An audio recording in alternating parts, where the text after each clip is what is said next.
Imagine going on a few amazing dates with someone. The chemistry is perfect. The conversation flows effortlessly. You start thinking, maybe this could actually turn into something real. And then one day, the man you've been seeing casually texts you and says, "So, would you consider being my sugar mommy?" Not as a joke, not sarcastically, completely serious. But here's the thing he didn't realize. He didn't just insult the wrong woman. He accidentally started a chain reaction that would end his career, expose his double life, and get him permanently banned from the country. Before we get into this absolutely wild revenge story, if you enjoy real-life revenge stories where karma hits hard and fast, make sure to hit like, subscribe to the channel, and turn on notifications, because the story you're about to hear is one of the most explosive cases of instant karma we've ever covered. All right, let's get into it. I'm a woman in my early 30s. I work a corporate job that's honestly pretty stable. It's not glamorous, but it pays well enough that I can live comfortably and occasionally treat myself. After spending nearly a decade in a long-term relationship, I'd recently found myself back in the dating scene. And if you've ever re-entered dating after years away, you know how weird it feels. Apps, profiles, small talk with strangers, it's exhausting. But I stayed optimistic. I live in a large multicultural city where people come from all over the world, and I've always been open-minded about dating different cultures. My ex was an immigrant too, so it never felt like a barrier. As for me, I'd describe myself as the kind of woman who would probably be considered a solid 10 if I lost 30 pounds. Nice face, curvy, friendly personality. Not perfect, but confident enough to know my worth. And importantly, I never had trouble getting dates, which is why when I matched with him, I didn't think anything unusual was happening. At first, he seemed almost too good to be true. He was from a Latin American country, only a couple years younger than me. Tall, attractive, warm smile. But what really pulled me in wasn't his looks. It was how affectionate and emotionally open he seemed. On our first date, he talked about his family, his dreams, his career back home. He said he was educated and had worked in a respectable profession before coming to my country. He also admitted something up front. He was here on a tourist visa, but he hoped to eventually stay. That's where I drew a boundary early. I told him calmly, "I just want to be clear. I can't help anyone stay here legally. I'm not getting involved in immigration stuff." He smiled, shrugged, and said something that, at the time, felt charming. Then we just enjoy the time we have. And honestly, that sounded perfect. A fun summer fling. No pressure, no expectations. If he somehow stayed long-term, maybe then we'd revisit the idea of a real relationship. But for now, just two people enjoying each other's company. And the dates? They were great. We went out 4 times over 2 weeks. Coffee shops, walks in the city, a little bar with live music. He was affectionate, cuddly, emotionally attentive. The kind of guy who holds your hand while listening to you talk. The kind who remembers small details about your day. Inside the bedroom, even better. It felt easy, natural. The kind of connection that makes you think, maybe this is actually worth exploring. But of course, when something feels too perfect, there's usually a catch. It happened during a normal text conversation. We were chatting about my work. I had mentioned a stressful project. Then out of nowhere, he sent a message. "Maybe you should be my sugar mommy." I actually laughed when I read it. I thought it was a joke. So I replied with something sarcastic, like, "Yeah, sure, let me just add that to my budget." But then he responded, and the tone shifted immediately. "No, I'm serious." I stared at my phone, waiting for the follow-up message that would say, "Just kidding," but it never came.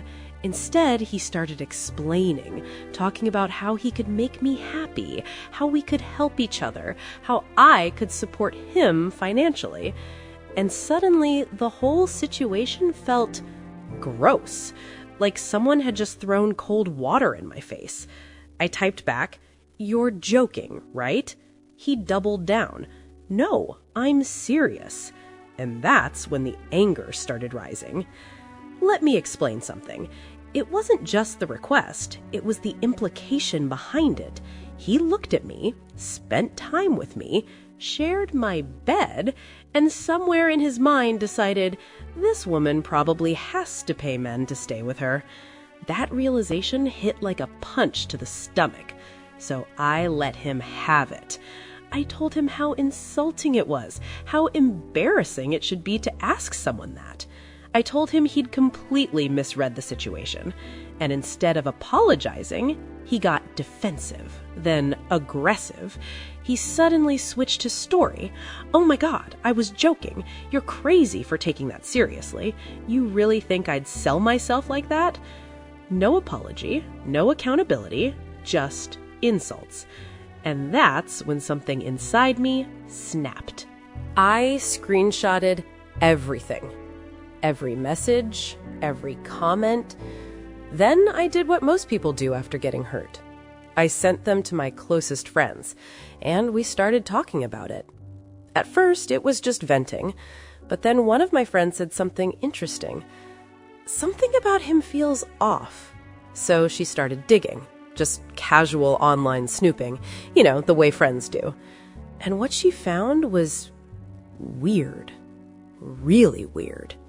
He didn't just have one Instagram account, he had several. 6 that we could find. Each one used slight variations of his name, different photos, different follower groups. And the photos weren't posted naturally. They were uploaded in large batches, like someone trying to create multiple identities quickly. That's when the alarm bells started ringing. We checked Facebook, same pattern. Multiple accounts, different photos, different networks. It screamed scammer behavior. And then we found the mistake he'd made. The big one. On one of his accounts, he had tagged the place where he worked, which would have been normal, except for one problem. He was here on a tourist visa, which meant he wasn't allowed to work at all. And he just casually left a public digital trail leading straight to his employer. That's when I contacted another friend, someone who works in local law enforcement. I didn't expect much, but she agreed to check something for me. And what she found changed everything. She looked him up, checked his file, and then she called me back. Her voice sounded stunned. You might want to sit down." Apparently, back in his home country, he had a wife and a daughter. Not a girlfriend, not an ex, a full-on family. Meanwhile, he was here pretending to be single, dating women, and asking them to financially support him.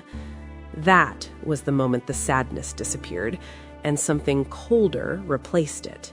Remember my friend who was good at online investigations? She didn't just stop digging. She started mapping out his entire social circle. Family members, friends, followers, cousins, coworkers. Then she did something ruthless. She created group chats, lots of them, across multiple platforms: Instagram, Messenger, WhatsApp. And then she dropped the bomb. Into those group chats, she posted every screenshot, every message, the sugar mommy request, his insults, the proof he was cheating, the proof he was working illegally, and a long message calling out his behavior, calling him shameless, calling him manipulative, calling him exactly what he was: a scammer. People started reading, reacting, panicking. blocking her. But every time someone blocked, she added more people, relatives, friends, extended family. Eventually, his wife was in one of those chats, and she saw everything. 30 minutes later, my phone buzzed. It was him. His message was furious. "You should be smart enough to know I was joking. I don't need to sell myself." I stared at the message, and for the first time since this all started, I felt calm. I didn't reply, because the real consequences hadn't even begun yet. I filled out an online immigration report, attached everything: his name, address, employer, photos, screenshots admitting he worked illegally. Usually those reports take months to go anywhere, but remember my friend, the one in law enforcement? She flagged the file internally, and 2 days later, officials visited his home. When officers arrived, things got worse for him instantly. They discovered he had a local phone number registered under someone else's name. Then they checked his roommates. Same thing. Multiple numbers registered to the same person, which led directly to his employer. The officers connected everything: illegal workers, unauthorized employment, immigration violations. He received a formal warning, a no-contact order with me, a permanent flag on his immigration file, meaning he would likely never be allowed back into the country. But it didn't stop there. Authorities visited the employer next and discovered multiple illegal workers. The company is now facing massive fines, possibly even jail time, all because one guy decided to try scamming the wrong woman. I didn't plan revenge when this started. I just wanted answers. But sometimes, when someone lies, cheats, manipulates, and disrespects people long enough, they eventually run into someone who refuses to let it slide. And when that happens, their entire house of cards collapses. If you enjoyed this story of instant karma, make sure to hit that like button and tell us in the comments, what's the most satisfying revenge story you've ever heard or experienced? Don't forget to subscribe for more unbelievable Reddit stories where justice finally catches up. And trust me, the next one might be even crazier.